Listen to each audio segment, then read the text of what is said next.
आप सभी लोगों का बहुत बहुत शुक्रिया, आप लोग आए। पिछले कई दिनों से पठान फिल्म पर और उसके बाद बीबीसी की एक जो फिल्म आई उस पर बहुत सारी कंट्रोवर्सी चल रही है, और एक कोई बाबा भी नए नए अभी मनुवादी जो भी नाम है उनका, कोई नाम इम्पोर्टेंट, वो तो ऐसे आते रहते हैं जाते रहते हैं, तो नाम इम्पोर्टेंट नहीं है। ये 3 मुद्दे जो हैं पूरी मीडिया पे छाए हुए थे।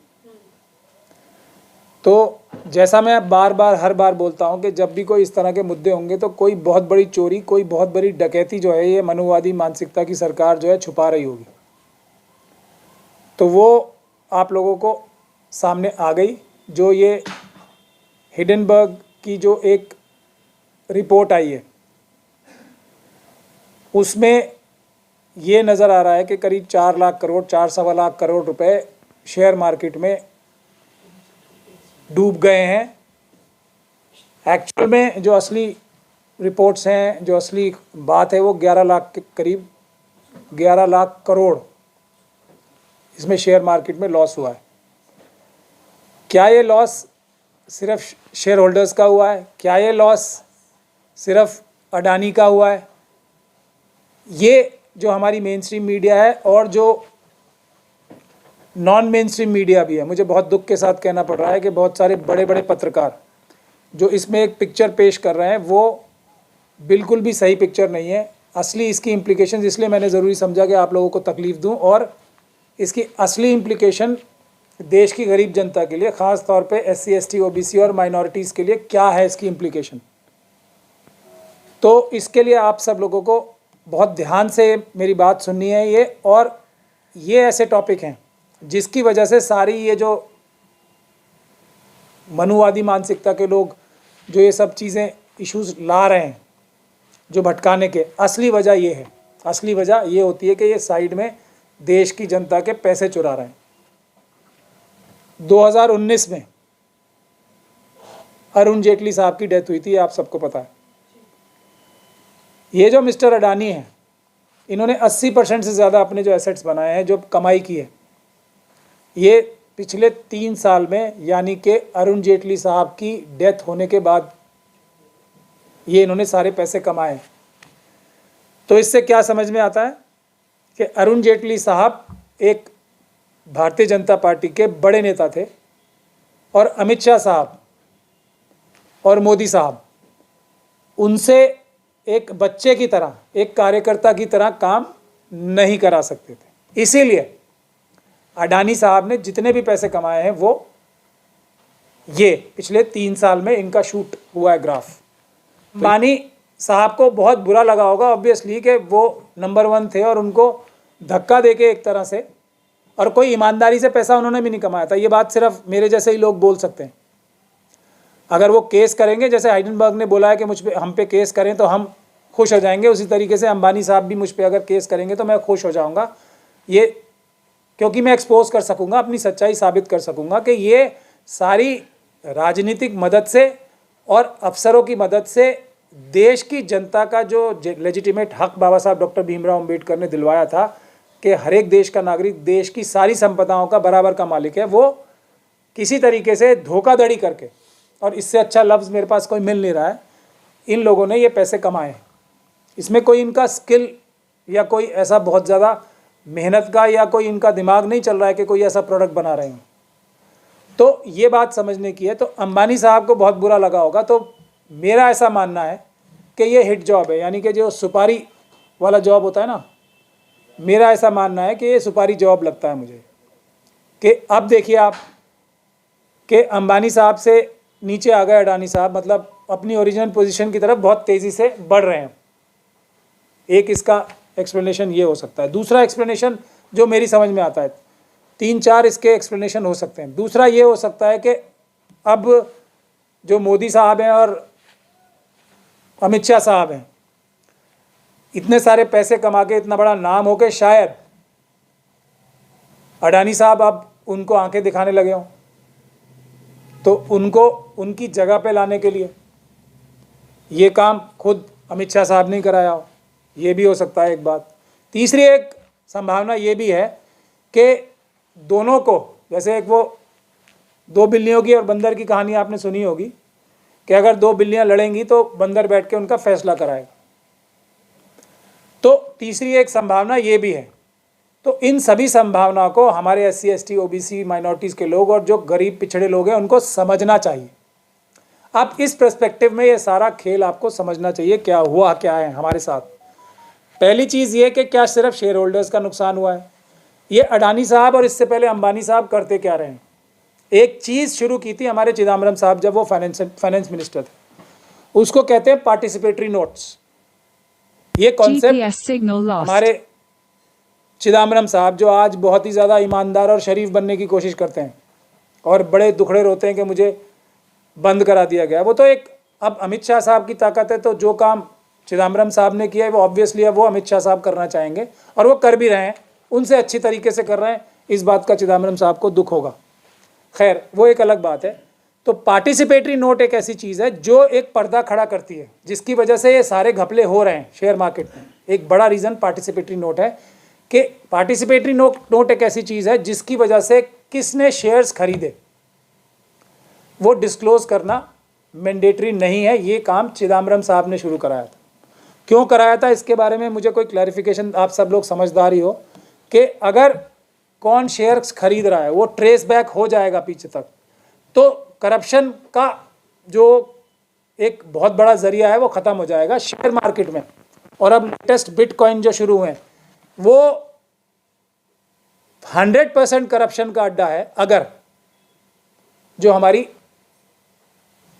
रेगुलेटिंग अथॉरिटीज़ है, जैसे कि इस केस में शेयर मार्केट के केस में सेबी अगर ठीक से काम नहीं करेगी तो शेयर मार्केट एक करप्शन है, क्योंकि विदाउट वॉच डॉग प्रॉपरली जितने भी जो इनके प्रोसीजर्स हैं अगर वो फॉलो नहीं किए जाएंगे तो ये घपला ही घपला है। कोई रिस्क ही ले रहा है अगर शेयर मार्केट में इन्वेस्ट करता है, अगर सेबी अपना काम ठीक से नहीं कर रहा है। वो भी मैं भी आपको समझाऊंगा कैसे, और अडानी साहब के केस के जरिए से ही समझाऊंगा। दूसरा, ईडी अपना काम ठीक नहीं कर रहा है। तीसरा, NIA अपना काम ठीक से नहीं कर रहा है। तो शेयर मार्केट एक ऐसा बड़ा दलदल है जिसमें सिर्फ भ्रष्टाचार के अलावा कुछ नहीं है।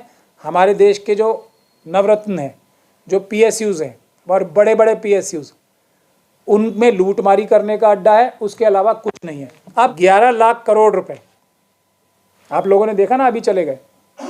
क्या इससे देश की जो फाइनेंशियल सिक्योरिटी है वो खतरे में नहीं आती? क्या ये आतंकवाद की डेफिनेशन में नहीं आता? क्या अडानी साहब ने देश को इतने बड़े फाइनेंशियल खतरे में नहीं डाला है? ये आतंकवाद की डेफिनेशन में आता है। सेक्शन 15 आप सब लोग पढ़ लें, अनलॉफुल एक्टिविटीज़ प्रिवेंशन एक्ट। तो NIA को क्या इनके ऊपर केस नहीं करना चाहिए? इतना फ़ायदा होगा इससे चाइना को, हमारे देश के इतने सारे पैसे चले गए।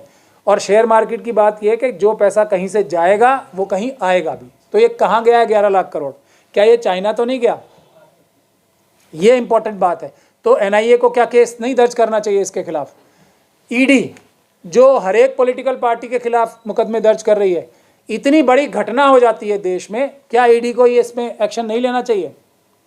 सेबी ने अभी तक क्या एक्शन लिया इसमें? कुछ नहीं लिया ना। तो ये सब चीज़ें हैं जो देखने वाली हैं। अब इसमें क्या हुआ ये देखिए कि आम जनता का क्या नुकसान हुआ है। जो इसमें खेल हुआ है वो ये हुआ है कि अडानी साहब ने जेटली साहब की डेथ के बाद, जब अमित शाह साहब का एकदम वर्चस्व पूरी तरीके से आ गया, मोदी जी को कुछ कुछ बातें तो बताते होंगे, कुछ कुछ नहीं भी बताते होंगे, जैसा मुझे इन्फॉर्मेशन देते हैं। अब RSS और BJP वाले भी आजकल आके हम लोगों से ये उम्मीद करते हैं कि हम ही जो उनके साथ भी जुल्म और ज़्यादती ये दोनों लोग कर रहे हैं, और गुजरात की जो एक मनुवादी मानसिकता की लॉबी है वो बाकी सब लोगों के साथ जो जुल्म और ज़्यादती कर रही है, वो भी आके अब हमसे शिकायत करते हैं कि आप लोग आवाज़ और मजबूती से उठाओ। तो वही सब हमें ये बातें बताते हैं कि ज़्यादातर बातें तो अब अमित शाह साहब मोदी जी को भी नहीं बताते हैं, खुद ही कंट्रोल करते हैं। चलिए, इसकी सच्चाई का तो गवाह मैं नहीं हूँ, सुनी सुनाई बात है, BJP के लोग ही बता रहे हैं मुझे। लेकिन अब जब उनकी बात सच्ची मान ली जाए तो अमित शाह साहब के पूरा कंट्रोल में आ गया। तो अडानी साहब ने क्या किया, उनकी सारी जितनी भी फ्लैगशिप कंपनीज है ना बड़ी बड़ी, उनके पास ऑलमोस्ट 3/4 शेयर्स हैं सबके, मतलब उस कंपनी के सारे शेयर में से 75% के आसपास उनके पास हैं। उन्होंने शेल कंपनीज बनाई मॉरिशस और केमन आइलैंड्स और दूसरे इस जगहों पे, जो कि टैक्स हेवन्स यानी कि जहाँ पे टैक्स की ज़्यादा बंदिशें नहीं होती, ऐसी कंट्रीज़ में नकली आइडेंटिटीज़ बनाई।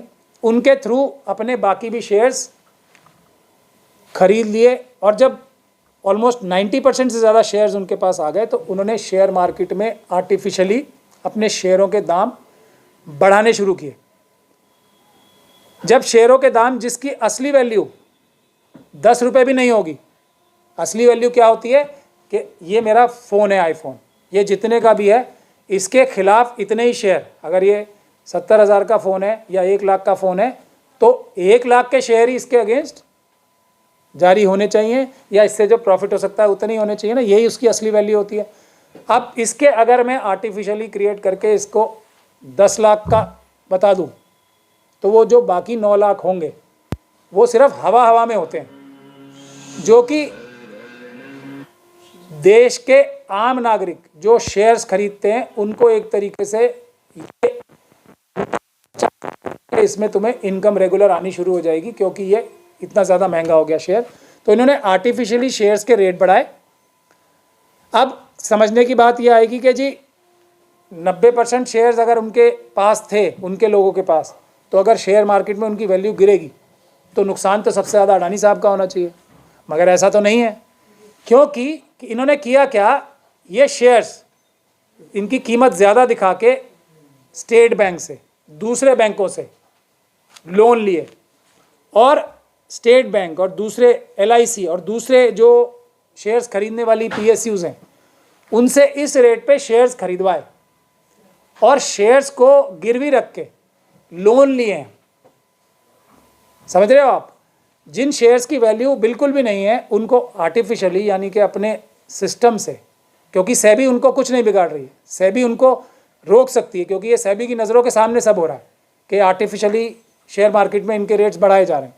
सेबी की मदद से एक तरह से इन्होंने उन बढ़े हुई कीमतों पे लोन लिए, ज़्यादा से ज़्यादा लोन लिए। अब लोन वापस तो वो कर ही नहीं पाएंगे, क्योंकि बता देंगे कि मेरे आप शेयर ले लो, बैंक शेयर ही तो लेंगे और शेयर की कीमत कुछ है ही नहीं। ये खेल इन्होंने किया है और दुनिया के सामने अब बहुत सारे हमारे विद्वान जो अपने आप को ऑनेस्ट पत्रकार बताते भी हैं, वो ये बता रहे हैं कि अडानी का 2.5 लाख करोड़ का नुकसान हो गया, उसका 1 पैसे का भी नुकसान नहीं हुआ है, उसका ना कभी 1 पैसा लगाया ना कभी उसका नुकसान होगा। अब क्या सिर्फ शेयर होल्डर्स का नुकसान हुआ है? अडानी ने यही सब घपलेबाजी करके सारा पोर्ट का बिजनेस कब्जा लिया हमारे देश में। आपको पता है सारे एयरपोर्ट्स अडानी के पास चले गए।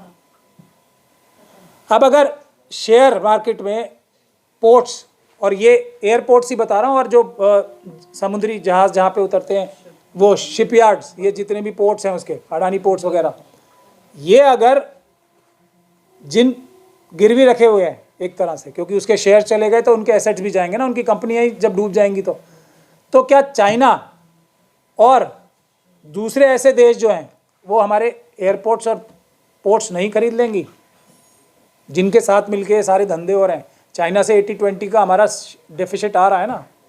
तो ये कौन लोग क्या कर रहे हैं? क्या ये आतंकवाद की घटना नहीं है? क्या ये देशद्रोह की घटना नहीं है कि एक ऐसा व्यक्ति देश के सारे एयरपोर्ट सब खरीद चुका है, जिसका खुद का कैरेक्टर ये है, जिसके खिलाफ इस तरह के सबूत हैं, और वो उनके खिलाफ तो क्या केस करेगा? मैं अडानी साहब को इनवाइट कर रहा हूँ कि जो ये सब बातें बोल रहा हूँ मेरे खिलाफ ही केस करके दिखाएं। वहाँ तक जाने की US तक ज़रूरत नहीं है, वो तो बोल रहे हैं कि US में करेंगे, मैं तो बोल रहा हूँ इंडिया में करें मेरे खिलाफ केस। मैं पूरे देश के सामने ये सच्चाई लाऊंगा, नहीं तो आप लोगों को समझ जाना चाहिए जो मैं बोल रहा हूँ वो सच है। सारा माइनिंग का बिजनेस, अब जब कंपनियां इतने सस्ते में खरीदी जाएंगी, क्या होता है उसके बाद? NCLT में क्या हो रहा है आजकल, जो कंपनियां बैंक करप्ट हो जाती हैं, अब ये बैंक करप्ट ही हो जाएगी ना। पैसे तो सारे इन्होंने साइफन ऑफ करके अपने पाक कर दिए हैं। ये किसका पैसा है? ये क्या आप लोग समझ रहे हैं सिर्फ शेयर मार्केट में जो शेयर्स खरीदते हैं उनका पैसा है? पोर्ट्स में किसका पैसा लगा है? देश की जनता का हक है ना उस पर, देश की जनता के टैक्स से पैसा लगा है। देश की जनता का वैसे भी सारे देश के जितने भी एसेट्स हैं उस पर हिस्सा है। जो टैक्स पेयर नहीं है उनका भी तो हिस्सा है इन सब चीज़ों में, देश के सारी संपदाओं पे, क्योंकि हम मालिक है ना देश के, देश का एक एक नागरिक देश का बराबर मालिक है। तो ये सब जो है देश के साथ लूटामारी जो हो रही है, इसमें हमें जागरूक होना चाहिए। ये सबसे बड़ी समस्या है देश के सामने इस वक्त, जो हम सब लोगों की गरीबी, जो आम जनता आज हर चीज़ में। अब ये प्राइवेटाइजेशन का एक बात मैं और कहना चाहूँगा कि प्राइवेटाइजेशन को बहुत ज़्यादा हाईलाइट करके बता रहे हैं ना मोदी जी भी, और उससे पहले की सरकारें भी बताती रही हैं। ये है प्राइवेटाइजेशन का मॉडल कि एक ही रात में लाखों करोड़ का नुकसान। ये है प्राइवेटाइजेशन जिसके लिए जो सरकारी अफसर, जो सरकारी इदारे चल रहे थे उसको ख़त्म करके प्राइवेटाइज किया जा रहा है कि अच्छी एडमिनिस्ट्रेशन प्राइवेट करते हैं। यही लॉजिक दे रहे हैं ना, प्राइवेटाइजेशन करके अच्छी एडमिनिस्ट्रेशन होगी। तो इसी तरीके से जो एजुकेशन प्राइवेटाइज हो रही है वो भी सब एक तरह से अगर अडानी और अंबानी जैसे लोगों ने खरीद ली तो वो भी चाइना और दूसरे हमारे जो देश हैं उनके हाथों में चली जाएगी। तो इसीलिए हम लोगों को प्राइवेटाइजेशन का, और ख़ास तौर पे ये जो शेयर मार्केट में फ्रॉड हो रहे हैं बड़े बड़े, इसके लिए हमें जागरूक रहना है, आवाज़ उठानी है। मैं हर एक SC ST OBC माइनॉरिटी के व्यक्ति से, हर एक अम्बेडकराइट से ये गुजारिश करूँगा, ख़ास तौर पे उन अम्बेडकराइट लोगों से कि इस पर आवाज़ उठाएं सोशल मीडिया के माध्यम से। जिसको भी शेयर मार्केट के बारे में समझ है वो इस बारे में एक कैंपेन लॉन्च करे, जैसा हम दूसरी चीज़ों के लिए करते हैं, जैसा हम रिजर्वेशन के लिए करते हैं। ये भी एक उतना ही अहम मुद्दा है, वरना देश का सारे एसेट्स ये लोग लूट कर भाग जाएंगे। जैसे नीरव मोदी बाहर है, जैसे ललित मोदी बाहर है। और ललित मोदी जी को भी मैं एक बार बताता चलूँ कि इस देश में सभी लोग मुकुल रोहतगी नहीं है। मैं बता रहा हूँ कि वो एक भगोड़े हैं, देश का पैसा लूट के देश से बाहर गए हुए हैं।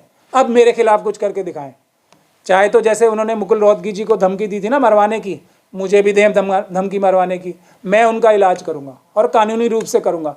ये देश की सरकार तो उन्हें लाना नहीं चाहती ना वापस, वो मेरे खिलाफ कुछ एक्शन ले, मैं लेके आऊँगा। मैं मुकुल रोहतगी नहीं हूँ और इस देश में हर एक लॉयर मुकुल रोहतगी नहीं है। तो आपने जो बदतमीज़ी की है ना लॉयर के साथ एक देश के, दोबारा मत करना, मैं आपको वार्निंग दे रहा हूँ। नहीं तो लॉयर कम्युनिटी वो है कि अपने किसी भी एक लॉयर कम्युनिटी के व्यक्ति के लिए साथ जो आपने बदतमीज़ी की है, अगर हम लोगों ने अपने दिल पे ले ली तो किसी मुकुल रोहतगी साहब को बीच में पड़ने की ज़रूरत नहीं पड़ेगी, हम खुद ही आपको ठीक कर देंगे। तो ये एक मैसेज ललित मोदी जी का भी देता चलूँ मैं। ललित मोदी, विजय माल्या, ये सब लोग जो देश का पैसा लूट के भाग गए हैं, ये इसी तरीके से अडानी साहब भी एक दिन भाग जाएंगे।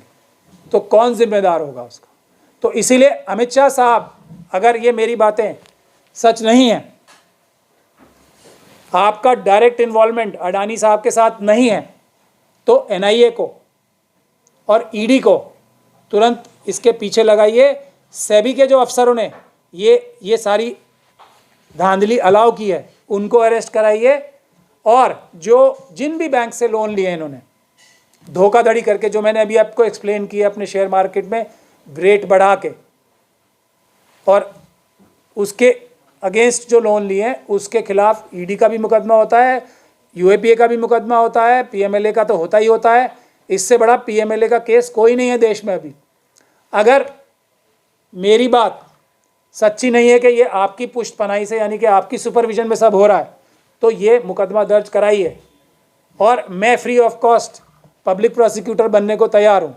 मैं देश को लाखों करोड़ रुपए, प्रधानमंत्री के पास ही जाएंगे ना, कंसोलिडेटेड फंड में ही जाएंगे। मैं अडानी साहब से ही सिर्फ एक इसी घोटाले में कम से कम 7 से 8 लाख करोड़ रुपए देश की जनता के लिए अडानी साहब से लेके दिलवाऊंगा, अगर मुझे special public prosecutor Amit Shah साहब बनाते हैं तो। और अगर मुझे तो खैर वो क्या बनाएंगे, क्योंकि इतनी बड़ी सच्चाई झेलने की तो उनमें हिम्मत नहीं है मेरे ख्याल से अभी। लेकिन अगर मुझे ना भी बनाए तो ED में अगर केस दर्ज नहीं कराते तो देश की जनता और ख़ास तौर पे SC ST OBC और माइनॉरिटीज़ के लोग, अम्बेडकराइट्स, तो यही समझेंगे कि ये सब आपके इशारे पे, आपके कहने पे और आपकी सुपरविजन में, आपकी प्रोटेक्शन में ही हो रहा है। बहुत बहुत शुक्रिया आप लोगों का कि आपने मुझे टाइम दिया।